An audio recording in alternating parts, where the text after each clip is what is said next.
Salut à tous, c'est Pop Sinoche numéro 48. Alors aujourd'hui, restez bien jusqu'au bout puisque Patrice Lecomte rendra un hommage à son comédien fétiche, évidemment Michel Blanc qui nous a quittés récemment. Mais pour l'heure, nous allons parler football. Oui, enfin, ne vous méprenez pas, on va parler football et cinéma évidemment à l'occasion de la sortie du très attendu 4-0. Et qui de mieux que le créateur, l'auteur, le réalisateur de 4-0 pour nous en parler? C'est Fabien Antoniente qui est avec nous aujourd'hui. Bonjour Fabien. Bonjour. Merci beaucoup d'être avec nous parce que on a évidemment très envie de retrouver tous les personnages qu'on avait adorés dans 3-0. Enfin, tous les personnages. Pas tout à fait tous. Mais première chose, à quel moment et peut-être dans quelles circonstances l'envie de donner 22 ans plus tard une suite à 3-0 a mûri dans votre tête? Bien, écoutez, depuis 3-0, j'ai rencontré beaucoup de gens, j'ai gardé même des liens avec des gens qui pratiquent ce sport. Donc j'ai beaucoup de copains qui sont, Des dans ce footeux, quoi. ouais, des footeux, j'ai presque plus d'amis footeux que de dans le cinéma.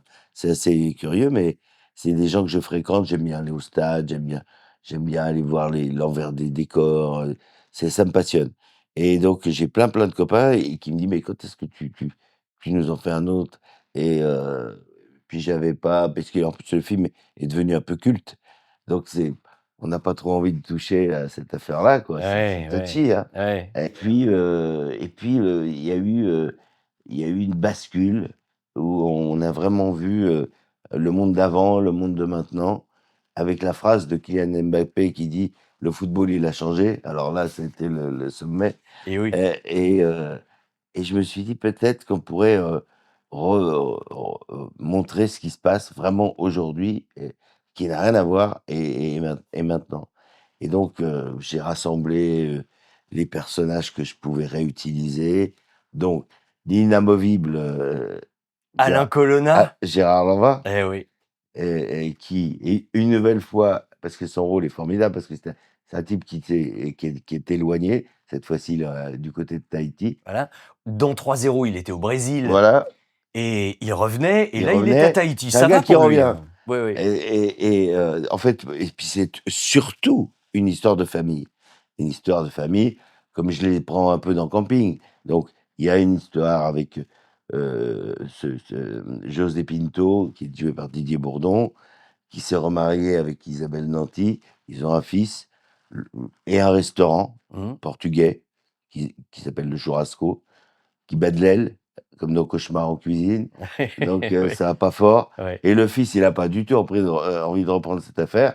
Il veut trouver le nouvel Mbappé, et il Voilà. se trouve que lors du défi de la lucarne, c'est le grand truc à la mode en ce moment, chez les jeunes, qui a démarré à Ivry, eh bien, ils trouvent une pépite qui se trouve être leur plongeur, un jeune migrant qui a atterri là, qui n'a pas de famille et qui s'appelle Kidan. Mais le plus dur, c'est pas de trouver cette pépite, c'est de la garder.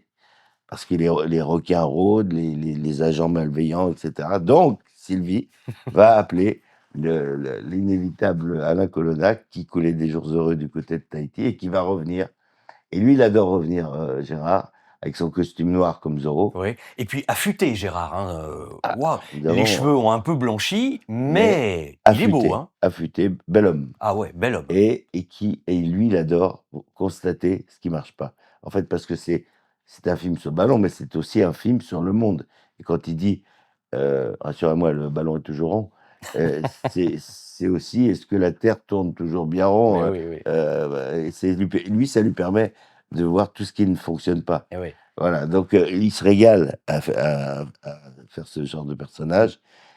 Il va constater qu'il y a vraiment des lascars qui sont, bien en place, mais lui, avec une combine à 3 balles, et ben, il va réussir à faire que ce gamin, qui vienne de nulle part, parce que ça, c'est ça l'histoire qui me touche aussi, qui a perdu ses parents lors d'un naufrage en Méditerranée et va devenir un joueur du Paris Saint-Germain.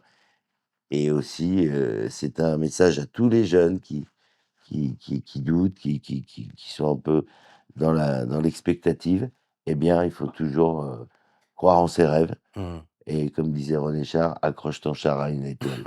On a vu récemment d'ailleurs aux Jeux olympiques, les des jeunes qui arrivaient du monde entier et qui avaient l'œil pétillant et qui ont obtenu des médailles d'or, qui avaient consacré 4 ans de leur vie à s'entraîner, voire beaucoup plus et ben, ça, du coup, la France, que je trouvais un peu morose, s'est mis à sourire. C'est vrai, c'est vrai. On a un peu oublié nos soucis. Bon, ils nous ont rattrapés Ah rapidement oui, oui, après, oui, ça, mais quand on leur fait même. confiance. Oui, oui. Mais quand même, j'étais à Paris pour le montage du film et je traversais avec mon vélo Paris et je disais: «Bah, tiens, c'est dommage parce qu'on est tous prêts à ce qu'il y ait de la bienveillance, Mmh. du sourire». Voilà, donc ce film, c'est un «prolongement» entre guillemets des Jeux olympiques. Ouais, oui, oui. Alors, je vais vous dire un truc, Fabien. Après avoir vu le film, j'avais la banane comme, à peu près, je pense, tous ceux qui, dans les avant-premières, viennent voir le film, hein. Je pense qu'il est très bien reçu, j'en Ouais, doute ouais. pas. Mais j'ai eu un réflexe, je suis tout de suite allé dans ma vidéothèque, j'ai ressorti 3-0, ça m'a donné envie de le revoir. Je voulais continuer, je voulais retrouver les personnages et je me demande même jusque dans une certaine mesure, on ne pourrait pas conseiller à ceux qui nous regardent et qui nous écoutent sur RTL en ce moment, est-ce qu'on ne pourrait pas leur conseiller de revoir 3-0 avant d'aller voir 4-0? Qu'est-ce que vous en pensez? Ah bah, ça, je trouve que vous avez eu un bon réflexe et c'est une bonne idée parce que moi, 3-0, je l'avais revu en fait, pour le montrer à mes équipes. Il y en a qui ne le connaissaient pas et je trouve que c'est un excellent combo. Oui, C'est c'est c'est vrai. c'est, 20 ans après, bon, on voit toute une époque qui a changé, et On reçoit des fax dans 3-0. oui, On reçoit des fax. On téléphone dans des cabines téléphoniques. oui, oui, oui. C'est là où tout d'un coup on se dit: «Bon sang, mais c'est pourtant pas si vieux». Eh oui, oui, oui, c'est vrai. Ça s'est accéléré. Là, tous les joueurs maintenant sont sur les réseaux sociaux, on le voit bien parce que là, quand j'ai été projeter le film à Clairefontaine, ils ont posté que le film était super. D'ailleurs, c'est un accueil extraordinaire. Racontez-nous, Oh là racontez, là là là là racontez. là! Écoutez, ça a été mis au point par Guy Stéphane que je connais parce que lui, il m'avait donné des conseils sur 3-0. On jouait même au ballon, c'est un truc fou et là, j'ai appelé Guy, j'ai dit: «Tu crois qu'on pourrait projeter au bleu?» «Écoute, je vais voir, je vais monter ça». J'en parle à Didier, ça a été oui. Le président de la fédération, qui est un copain, Philippe Diallo, s'en est mis et s'est pris au jeu. Et puis, on est arrivé là-bas, à Clairefontaine, dans l'antre Ah bah, de nos bleus. je pense que tous ceux qui nous regardent et qui aiment le foot rêveraient d'aller au moins une fois à Clairefontaine. La C'est le coupe du monde, Bah ouais. 2 grosses étoiles à l'accueil et puis, sur la droite, l'auditorium. Alors c'est destiné, aux conférences de presse, Mmh. mais là, on est quand même bien assis. Ils ont vu le film et très vite, il y avait à becqueter pour eux la partie qu'ils connaissent. Donc ils étaient très chambreurs, ils font du bruit, ils se sont marrés. Didier s'est marré à tout parce que bon, On parle de Didier Deschamps évidemment, Didier, c'est hein, Didier bien sûr. Deschamps, Guy, et bah, ils ont ri et eux, à la fin du film, ils ont poussé des cris. Je me disais: «C'est quoi?» Alors Caris m'a dit: «Ça, c'est les bruits de calache, ça veut dire que ça ça ça a tout déchiré, quoi». Ah ouais, En gros, ça veut ça veut dire dire bon, ça j'ai veut tout dire déchiré. bravo, c'est génial C'est quoi, voilà, voilà. comme vous le saurez pour la prochaine fois, D'accord, quand c'est on entendra AK-7. ça. AK-7, c'est le nom de la calache, ça déchire tout. Bon et c'est marrant, ils en ont parlé longtemps parce que j'avais un gars qui est resté là-bas et qui m'a dit: «Ils en parlent encore, ils vont pas se coucher». Alors j'ai dit: «Ouais, il faut qu'ils aillent se coucher» et puis finalement, ils ont gagné 4-1 et puis ça a fait de la bonne humeur. Il a été très intelligent l'entraîneur, français parce que, bah, ils sont partis avec la banane, ils en parlaient, bon voilà, ça a été un bon moment et puis moi ça a été une de mes meilleures projections parce que bon, j'allie, les 2 passions. Je suis aussi fan de foot et fan de ciné donc les 2, hein, c'est l'équation, quand je vais sur les stades tourner, bah, j'ai 2 récompenses, quoi. Ouais. Et les Bleus, vous avez été présentés? Ils se sont présentés? Ils se sont présentés face à la demande de Didier Deschamps. Alors vous voyez des gars que vous connaissez par cœur, hein, mais qui se présentent d'une manière très humble. «Bonjour, je suis Mac Maignan. Bonjour, je suis Ousmane Dembélé» et Et nous, on répond Ah ouais, bonjour. comme des petits garçons bien sages Oui, presque, oui, oui, oui, oui. ça file doux quoi avec Didier un peu Ouais, quand même, ouais, hein? c'est les codes, et puis ils sont soumis aux codes de la République. Ah bah oui, Voilà. évidemment. Alors donc, heu, c'est comme du sérieux, Ah ouais, là-bas. ouais. Et puis là, c'était le moment de bonheur. Parce Didier est un manager hors pair. Il sait quand il faut qu'ils s'éclatent. Comme, par exemple, quand ils arrivent et qu'ils se tapent des défilés de mode, et ben, c'est fun et c'est leur plaisir. Faut jamais oublier, c'est les gamins, hein. Eh oui, Faut jamais des l'oublier. enfants gâtés un peu même parfois, pour certains, Les oui. gamins, gâtés, vous savez, et c'est des gamins qui ont pas eu d'adolescence, hein. Mmh. Là, ils ont sauté la case d'adolescence, parce qu'ils sont toujours dans les centres de formation, tout ça. Donc, heu, moi, j'ai une grande empathie pour eux. Ouais, ouais, ouais. Voilà. Ça se sent.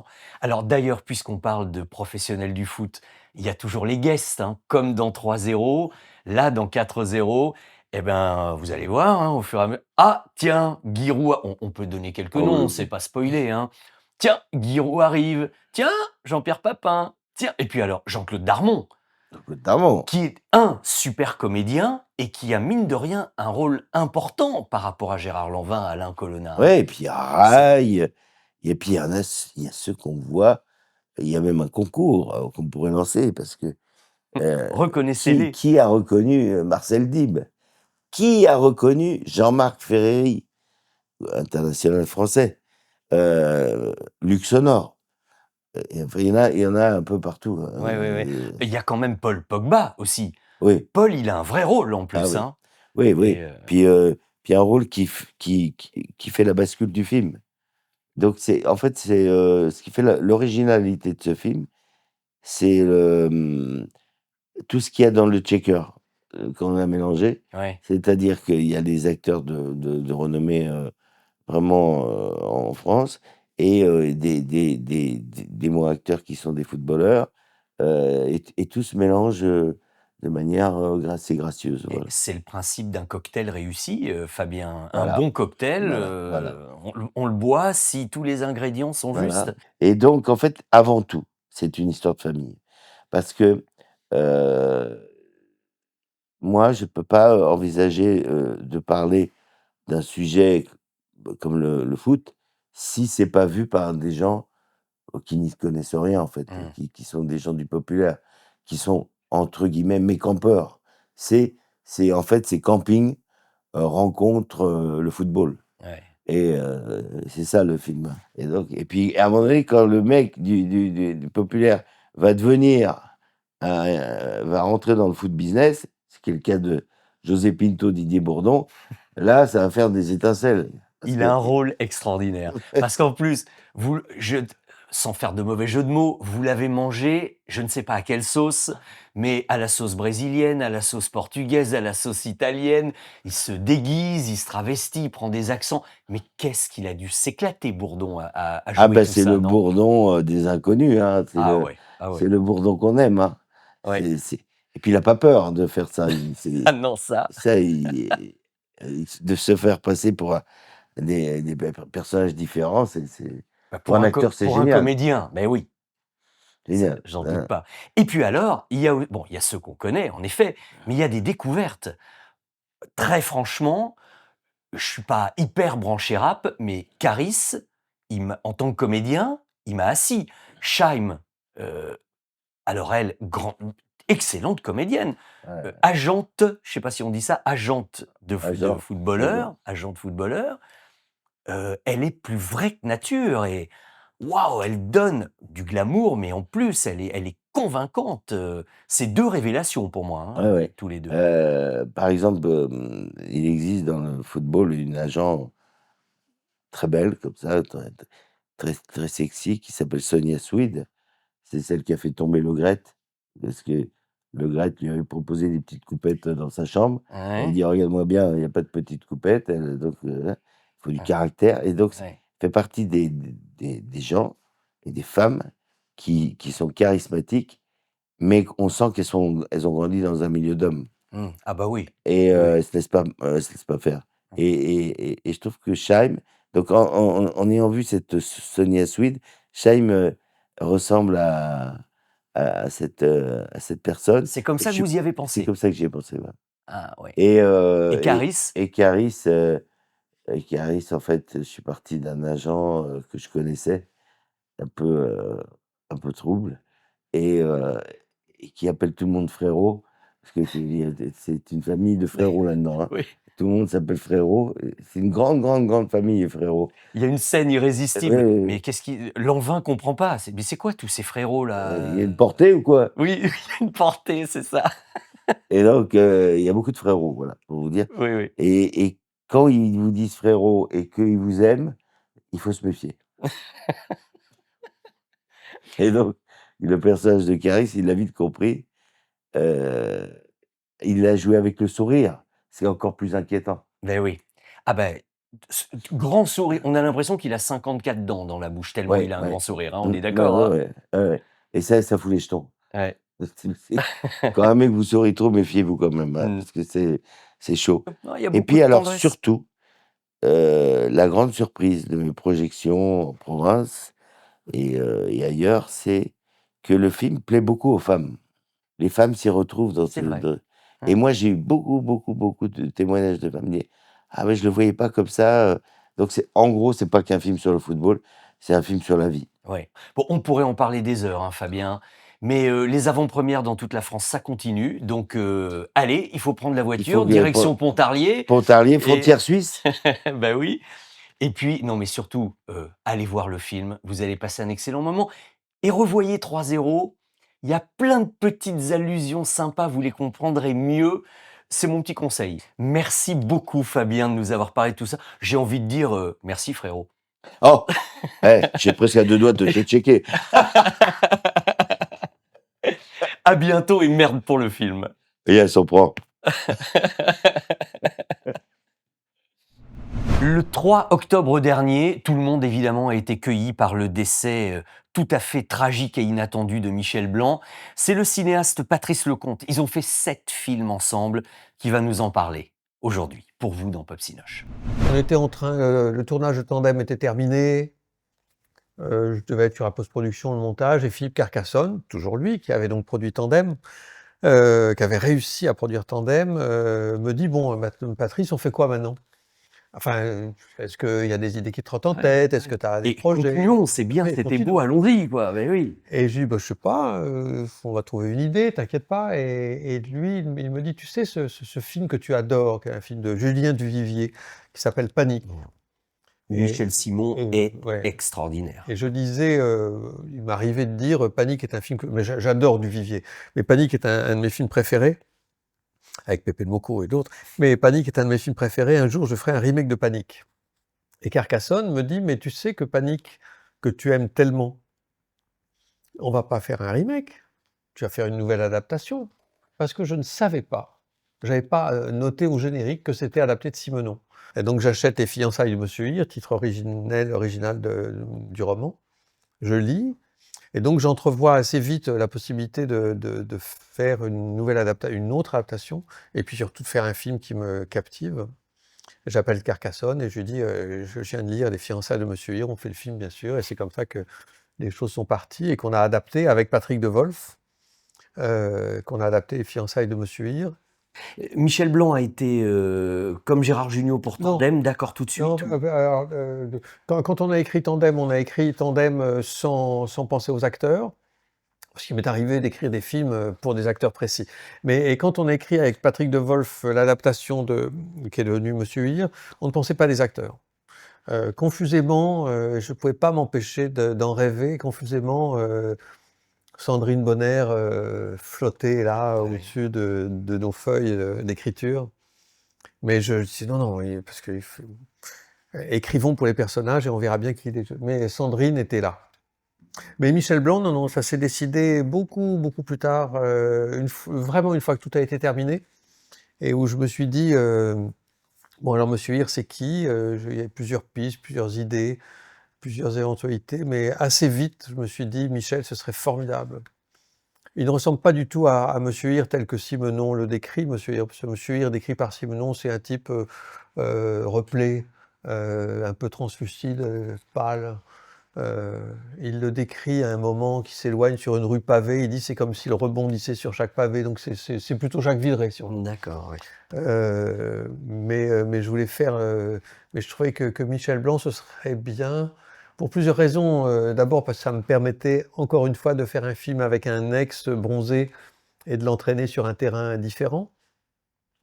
Et puis je pense que inconsciemment, ça me rassurait de m'aventurer moi-même sur un terrain un peu nouveau, enfin que j'avais jamais fréquenté, et puis d'entraîner un copain à moi qui aurait sur les épaules quelque chose d'original pour lui. Mais Michel a eu vraiment la trouille. Enfin la trouille.